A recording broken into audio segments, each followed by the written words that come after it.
Hey tubers, welcome back for another adventure, and I'm sure many of you walk up to your all-terrain vehicle, turn the gas on or put gas in it because you find it empty and you see the carburetor dripping as this one is right now. In this video we're going to fix that. Now to fix this, not all that hard to do, you got to get the carburetor off. In my case, I'm not wearing an air cleaner. This is a hack job carburetor. I put a PZ30 onto a big red, but not all that hard to get off, right? You spin out the throttle slide first of all. You turn off the gas and get the gas line off. And then lastly, you loosen up, in my case, that flange Phillips head right there, and you spin that out and the carburetor comes right off. But before you take the carburetor off, have yourself a nice, clean, semi-clean place to work on it, and make sure wherever that is, it's like attached so you can't knock it over and drop all your stuff on the floor. Carburetor is off. Now time to take it right apart. Left-handed, one-handed, right? Why not? This is maybe by doing these dexterity games, it'll keep me from getting senile.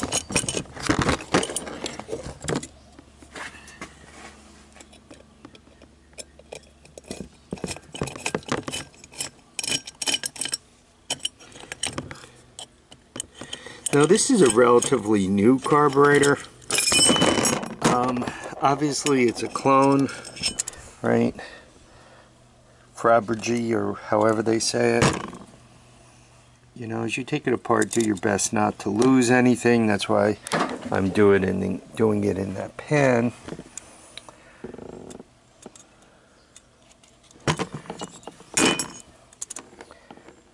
So it's a PZ27.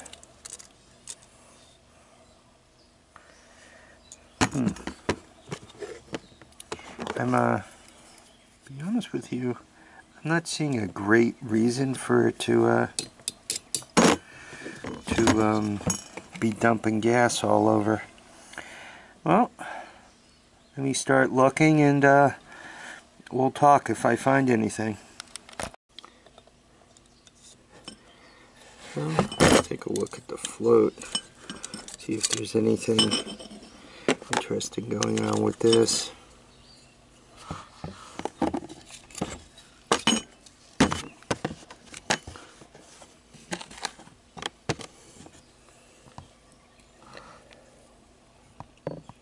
I mean, that all looks pretty normal, right? These aren't full of gas. Let's see if I can't get some light. I mean, the seat looks pretty good. Now this car ran normally. The only thing it was doing was flooding. What was also interesting, when I turned off the gas,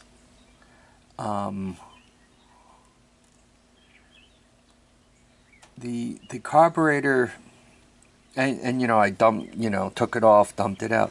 The carburetor just seemed a little bit over full.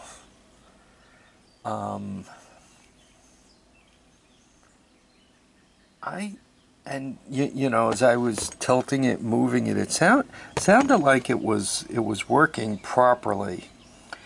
I think in the case of this one, the float might just need to be tweaked. I am going to blow through here. One time I had this tiny little piece of plastic that would interfere with this valve sealing. So I am going to blow it out, and I don't know if you guys could see it.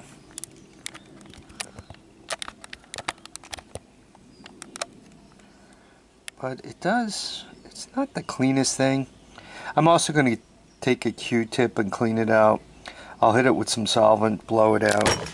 I also found that by I'm going to call it the fingers or the guides on this thing, the raised area. I make sure that they're really nice and clean. And I slide this in and out of there to make sure there's no issues. But you guys could see, this is a nice clean carb. I think I just put this into use, so it's kind of surprising it's doing the floody, drippy thing on me. So I am going to adjust the needle valve a little bit, which means basically that little tab here, I'm just going to bend it up a hair so that it closes just a little bit sooner and a little bit more securely. This thing has that little spring push button on it, right? That if you push down on that little thing, you'll feel that it's actually spring loaded.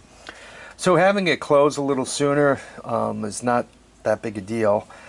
So I'll do that, and you know what, just to ward off some evil spirits, I'll take these two out and make sure the jets are clean. I'll take the idle circuit out and make sure that's clean. But it looks like all I need to do is just give this float closure a little bit of adjustment. Just quickly, what I do here is this comes out, this comes out, this comes out. Be careful not to lose the spring. There's a bunch of holes in here, one in the center and a bunch on the side. Same with this guy. If you won't idle, it's this one. If the thing kind of hesitates as you're trying to accelerate, it's this one. If it just runs like crap, it's probably both of them. And once again, this is your idle adjustment circuit, so you got to make sure, once again, don't lose the spring. You blow solvent through it and you'll see little holes in the carburetor that the solvent will percolate through. So I'm just going to give it a general cleaning, and hopefully it comes back and no more drippy. So I finished up the float, and I made sure, kind of when you blow into it with it upside down like this, it turns off, and it turns off for sure. And then when you turn it back over and you blow into it, you can hear your air blow through the valve. Then once again, check it when it's closed. I'm going to check it again once I put the cover back on it to make sure it's not hanging up. Once again, opened, closed. You shouldn't be able to blow any air through it when it's like this. One other thing I did find though is this is the rich jet, the high-speed jet. When you grab a handful of throttle, it takes off, and you see those holes the way they're open there, and you know there's one on top there that's not opened on both sides, and if you look straight through it, I got these bees that just come in here and attack me for no good reason.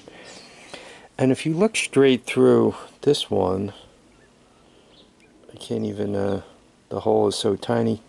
This one, the hole is a little bit restricted, and this one, a couple of those jets are clogged. So it's not a bad thing to open this up and give it a little cleaning. By the way, this is the way I clean these out. This is just ordinary stranded wire. I twist a couple of them together and I feed it through the holes. Then I just blow through it all to make sure any of the particles that I free up are now not loose to cause me trouble. Two of these twisted together are pretty good. They're really a pretty good size for getting through these. To get through the center of this, normally one wire by itself, one strand is enough. So the gas is on. I got no leaking. Got my jump pack for the starter. Got the portable CDI.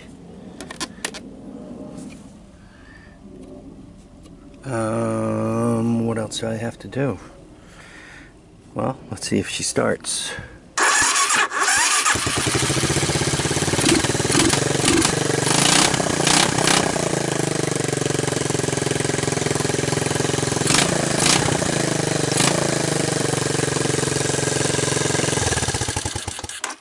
So it was that easy to go through a carb. Quite honestly, most of the time it's more work to get the carb off the all-terrain vehicle, three-wheeler, motorcycle, or whatever than it is to rebuild it. So there we have it. Did I find out exactly why it was flooding?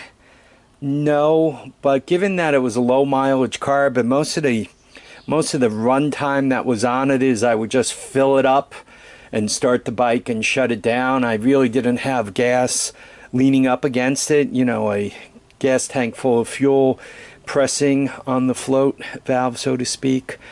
Probably it came right from the factory, misadjusted. So just probably that's all that was wrong with it. But while it was in there, it wasn't a bad thing to clean up those jets and basically give the whole carburetor a PM. Anyway, I hope you guys enjoyed this video. I'm going to end it with, I'm kind of scratching my head what to do with this rig. You guys know I have a little bit of trouble taking apart and, you know, trashing things that will actually start, run, and move. So I kind of got that in this hand.